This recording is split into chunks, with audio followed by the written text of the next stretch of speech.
The marble floor gleamed beneath Rosa's bare feet, cold and smooth like the rest of the penthouse. She stood alone in the cavernous living room, surrounded by floor-to-ceiling windows that offered a view of Manhattan's glittering skyline. It was nearly midnight, and silence swallowed the space like fog thick, still, expectant. She slipped her earbuds in and pressed play. The soft hum of Nina Simone's Wild as the wind swelled in her ears, and Rosa closed her eyes. Her breath caught.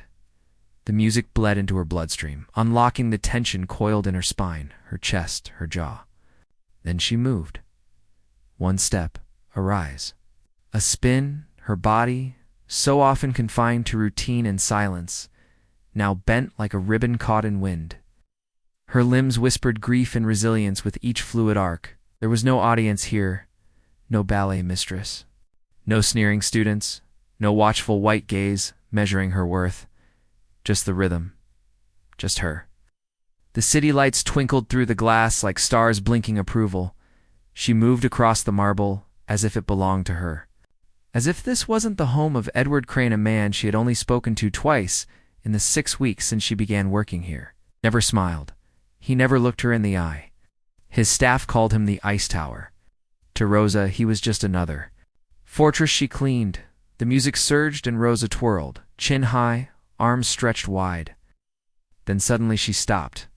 Not because the song ended. Not because she chose to, but because he was there. Edward Crane stood at the edge of the room, tall and severe in a black suit, his hands in his pockets, his eyes fixed on her, unreadable.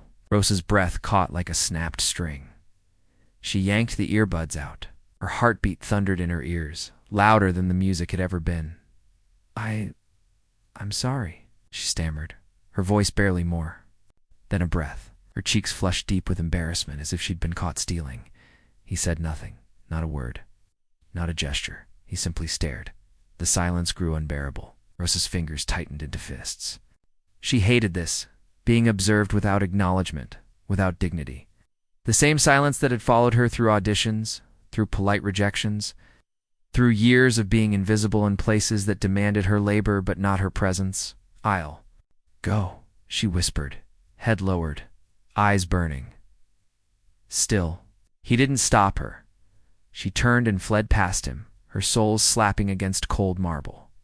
Down the hallway, past the oil paintings she dusted every Thursday, past the door he never opened, into the maid's quarters, where she shut the door and pressed her back to it, heart racing. She didn't cry. She was done crying. But shame coiled around her like a net, tight and stifling in the living room. Edward remained standing, his expression unreadable, gaze still fixed on the place where she had danced. The chandelier above him swayed slightly, though there was no wind. Just the echo of movement that refused to vanish, and somewhere deep inside the man known for never showing anything, something had shifted. Morning light filtered through the penthouse windows, pale and unforgiving. Rosa stood in the staff kitchen, reading the laminated checklist taped to the fridge door. Crane household, daily morning duties. The words were etched into her brain by now, but she read them anyway. Routine had become her armor. Behind her, the butler cleared his throat with deliberate sharpness. "It's Miss Harris," he said, drawing out the syllables like they tasted off. "You forgot to realign the stemware in the lounge cabinet again." Rosa didn't argue. She nodded, murmured a soft "yes, Mr. Langford," and turned to fix it. Langford watched her a second too long before gliding out, his expensive shoes whispering across the floor. His tone was always coldly polite, but it carried the same undercurrent. Every time. "You're only here because we let you be. Later." In the lobby, the concierge handed her a delivery receipt with 2 fingers, carefully avoiding contact. His eyes didn't lift to meet hers. "Edward's dry cleaning." Don't wrinkle it. She smiled tightly, tucking the receipt into her apron. He always just says Edward, she thought. Never Mr. Crane when talking to me. The hierarchy wasn't printed anywhere, but it was followed like law. As Rosa rode the private elevator back up, her reflection flickered in the polished chrome. She caught sight of herself, neat uniform, hair pulled back, expression guarded. A good worker, a ghost with a name tag. Her fingers curled into her palm. The memory came uninvited. 10-year-old Rosa at the community ballet studio in Newark. First, practice in pink tights. The teacher had smiled at her, then asked if she was there to watch her sister. When Rosa said she was the one dancing, the smile faded. "Well, we'll find something for you at the back," the woman had said already. Turning away? That was the first time Rosa had felt it. That quiet erosion of worth. Years later, the words changed to bold. Not the right look. But the message stayed the same. She danced anyway, until she couldn't afford to. Until people stopped watching. Till she made herself small enough to survive now in this marble palace. She wasn't even supposed to be seen that night. Rosa moved through the penthouse like a shadow dusting, folding, straightening. The living room was empty again, but she didn't dance. Not tonight. The memory of Edward's eyes on her still sat too heavily on her skin. Unseen from the hallway, he watched half in shadow. Edward stood near the archway, hands loose at his sides. His gaze lingered not on the room, but on Rosa, not cold this time, curious, hesitant, like someone peering through a door they'd never dared open before. She turned suddenly, sensing movement but saw no one, only the stillness. She frowned, then returned to polishing the piano bench. Behind the wall, Edward stepped back, silent as glass. The storm had passed. But the air still felt heavy. It was late afternoon when Rosa discovered the record player. She had been organizing the back of a rarely used storage closet near the private library. Dust thick in the air, boxes marked with years she hadn't even been born. At the bottom, wrapped in yellowed linen, sat a vintage turntable. It was scuffed, the needle bent. But something about it pulled at her. She brought it to the maid's quarters after her shift, spent an hour cleaning it, careful with every corner. In the laundry room, her only private space, she placed it near the utility sink, plugging it into the wall with cautious reverence. One of the sleeves in the crate read Ella Fitzgerald's songs in a mellow mood. Her heart squeezed. She hadn't danced since that night under the chandelier. But now, alone again, her body ached for release. The record crackled to life. Ella's voice curled into the air, warm and familiar. Rosa stepped back, lifted her arms and let go. The movements were slower this time. Less performance, more memory. She twirled gently between the washer and the drying rack, her skirt fluttering just above her knees. Each movement echoed her grandmother's rhythm back when Rosa was a girl, watching from the hallway as Nana danced while folding sheets. She used to say, "Baby, we move 'cause our pain can't sit still." Rosa danced now not just for herself, but for the women who'd come before her, for joys stolen, voices silenced, dreams rerouted into servitude. Her chest opened. Her feet remembered. Then came the creak. She stopped mid-pirouette, heart hammering. Edward Crane stood at the threshold, silent. Rosa straightened, breath uneven, hands trembling slightly. She hadn't heard him come in. His shirt sleeves were rolled up, tie loosened, no suit jacket this time, just him, watching again. But something had shifted in his expression.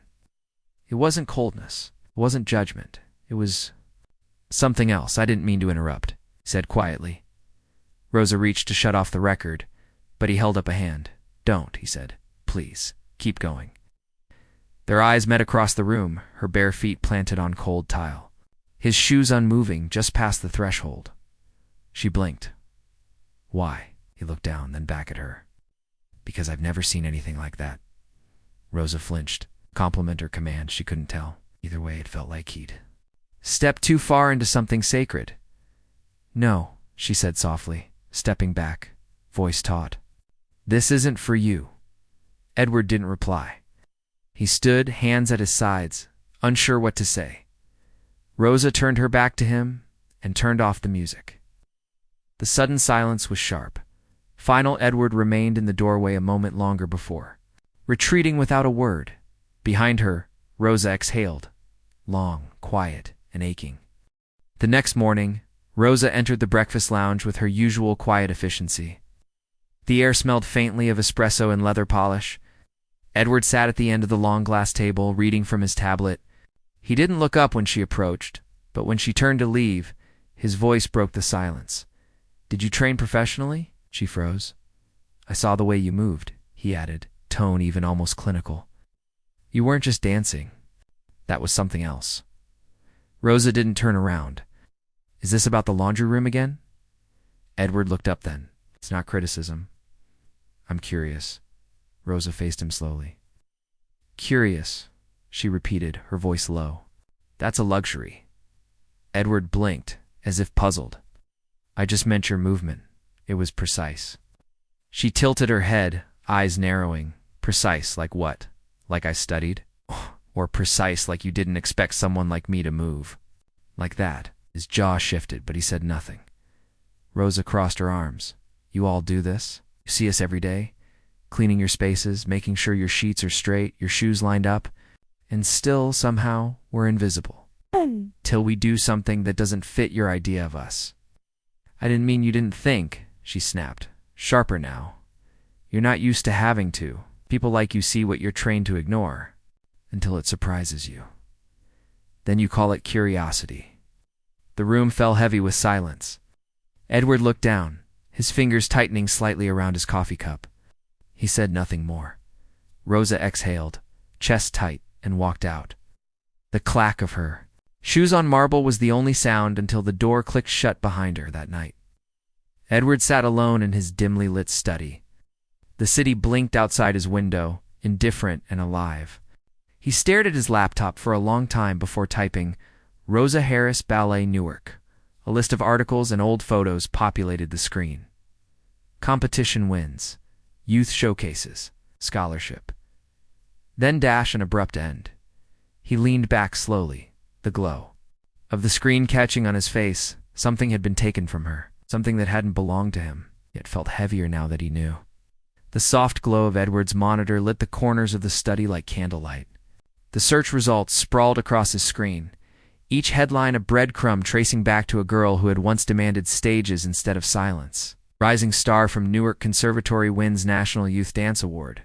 Harris chosen for East Coast Ballet Initiative Scholarship. His promising career cut short. Allegations rock Youth Ballet League. He clicked through the articles, each one peeling back layers he hadn't known existed. Rosa had been more than talented. She had been exceptional. Critics called her a revelation, an electric force of grace. There were grainy videos. Loris, but enough to see her move across stages with the same presence he had glimpsed in the laundry room. She had been radiant, fearless, until she disappeared. Edward leaned forward, reading the fine print, following an internal investigation. The scholarship committee revoked Harris's funding after a faculty member raised concerns about disciplinary issues. No evidence, no trial. Just a line in a report. He clicked on a discussion thread buried deep in a forum for retired dance instructors. They couldn't handle that. She outshone their legacy kids. Everyone knew it was about her skin, not her steps. She never stood a chance. Edward swallowed hard. The room felt colder now. He opened a final video, one of Rosa. Age 16, performing La Bayadere at a regional showcase. The recording shook slightly, but the image was clear enough. Rosa moved like fire, deliberate, aching, alive. The audience's applause rose in waves. She finished with a controlled spin, arms curved, breath still. Edward sat back. Stunned, he saw now the distance between the girl on that stage and the woman who cleaned his glass tables. How much had been stolen from her, under the quiet weight of systemic betrayal? How many names like hers had been discarded, scrubbed from programs, filed away into nothing? He thought of Ross's words, "You see what you're trained to ignore?" Had ignored everything. Outside the window, the skyline blinked indifferently. Inside, something inside Edward, something long buried beneath numbers, boardrooms. An inherited entitlement tongue-coiled and shifted. He closed the laptop slowly, fingers lingering on the lid. It wasn't pity he felt. It was recognition. A story he'd never had to live. Finally breaking through the walls he'd spent a lifetime building, he rose, stepping out of the study and into the hallway, past the library, past the locked ballroom doors. He paused outside. Them listening to the quiet hum of the building like breath held in. Somewhere Rosa was probably folding linens, making lists, disappearing again into the background. But Edward was no longer sure he could return to seeing her that way. The next morning, Rosa found a new task added to the handwritten list on the fridge unusual in itself. Clean the ballroom. Use care. She paused, frowning. No one entered the ballroom. The staff weren't allowed. Edward never mentioned it, never hosted events. Most of them didn't even know what was inside. Still, she followed orders. The door creaked open with effort, its hinges stiff from disuse. The scent of dust and aging would greeted her like a memory.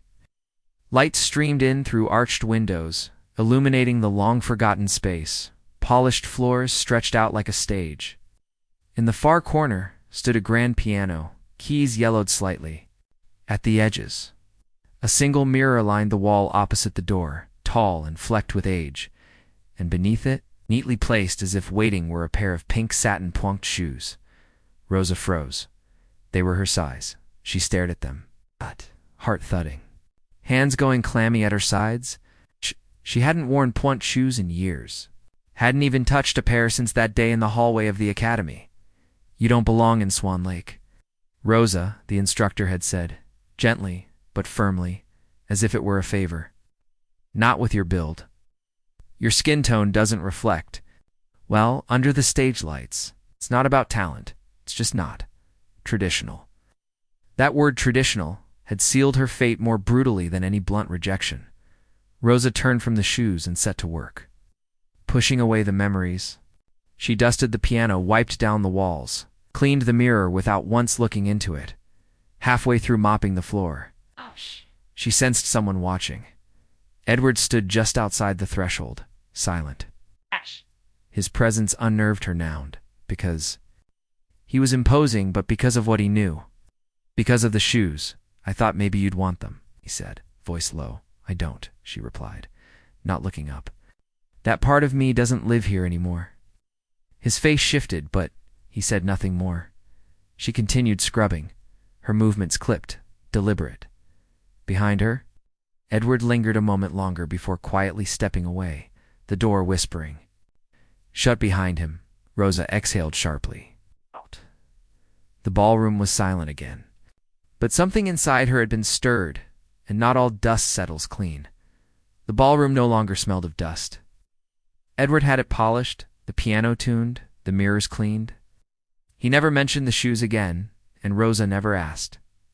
Announced a formal dinner party would be held there for a few of his investors and their spouses. The staff whispered in the hallways. It was the first time the ballroom would host guests in nearly a decade. Rosa was assigned to serve cocktails. She wore the standard uniform black slacks, crisp white shirt, hair tucked back. But the moment she stepped into the glowing room, surrounded by crystal chandeliers and white linen tables, she felt eyes. Not just glances. Wait.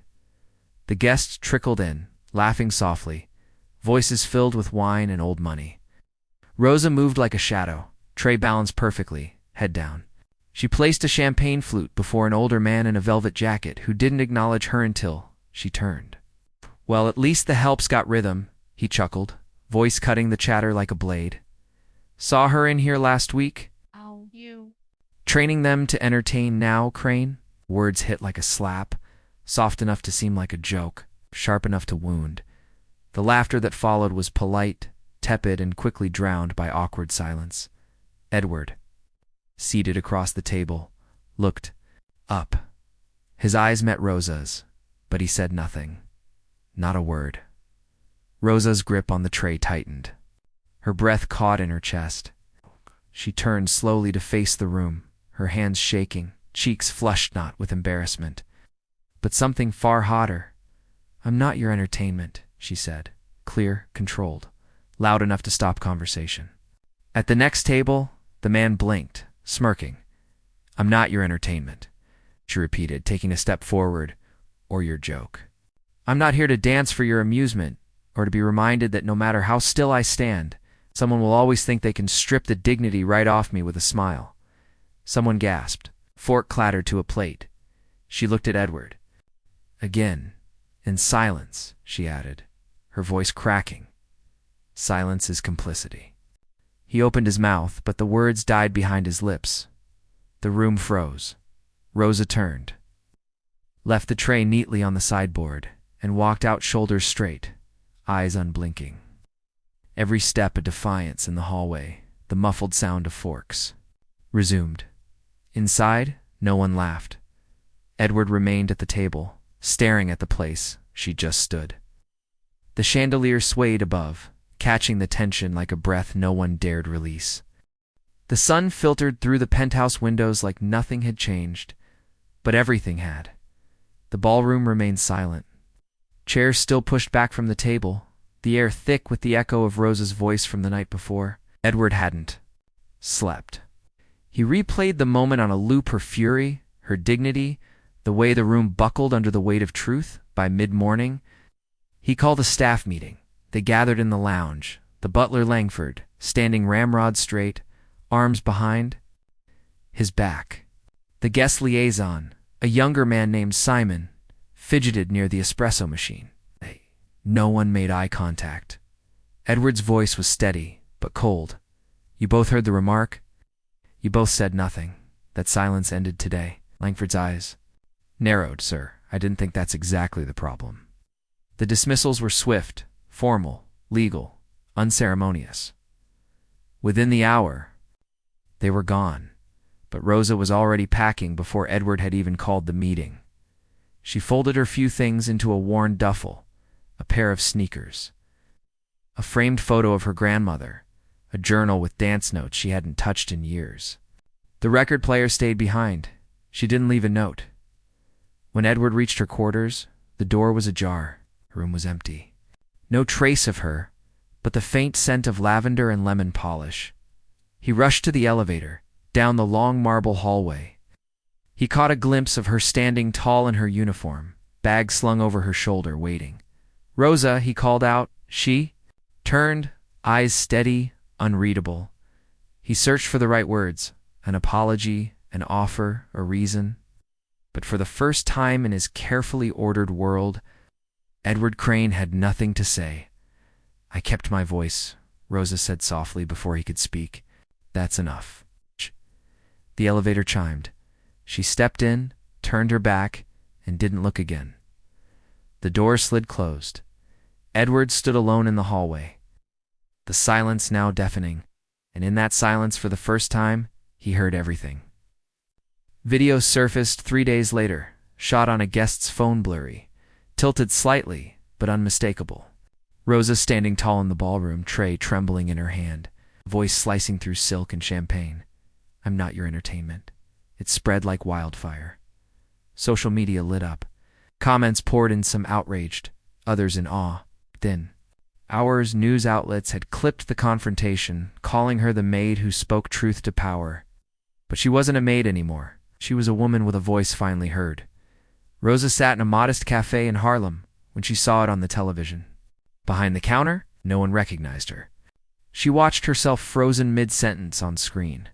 Face framed by crystal chandeliers, eyes alight with fury and fire. Her phone buzzed nonstop. Emails from activist groups, a message from a journalist at the New York Times, an invitation from a nonprofit hosting a panel on racial injustice in the arts. Her story had cracked something open. She said yes to the panel. On stage at the Cultural Center, Rosa spoke calmly, her words heavier than applause. We talk about opportunity like it's a door, she said. But what they don't tell you is some of us have to build our own hinges just to knock. The audience rose to their feet. Tears, applause, cameras, and across the city, Edward Crane watched. He sat in his study, alone. The ballroom remained unused. No parties, no guests. Just silence and the slow reckoning that followed it. He visited a quiet office in Midtown, signed a check without fanfare, and declined recognition. The donation anonymous went to Rosa's old dance school. It's enough to fund 5 full scholarships. For students of color, enough to begin rewriting stories that had once been erased. He didn't tell anyone. Rosa never asked.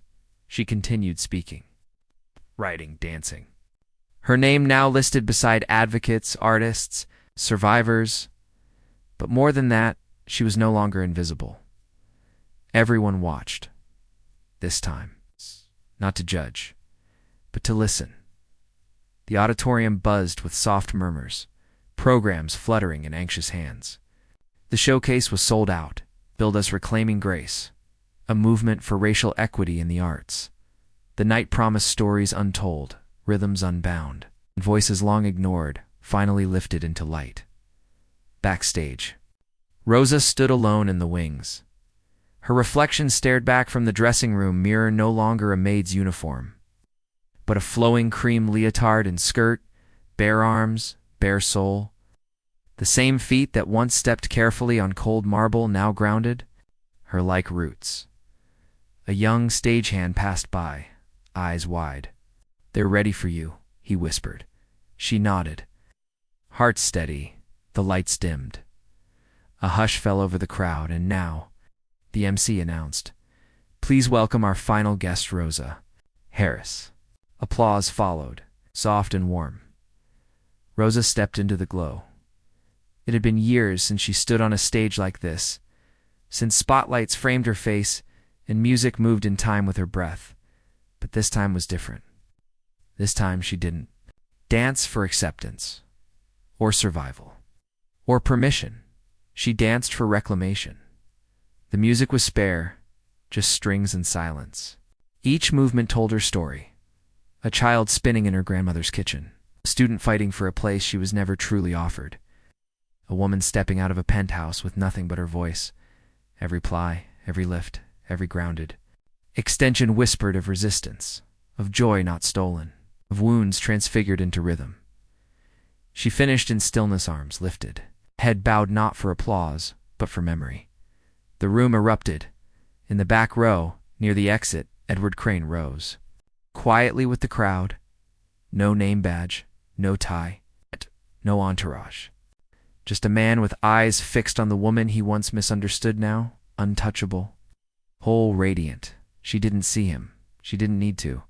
Her story wasn't his to finish, as Rosa stepped into the curtained shadow, the spotlight dimming behind her. She smiled not for the stage, but for herself. No more silence, no more shrinking, just movement, forward.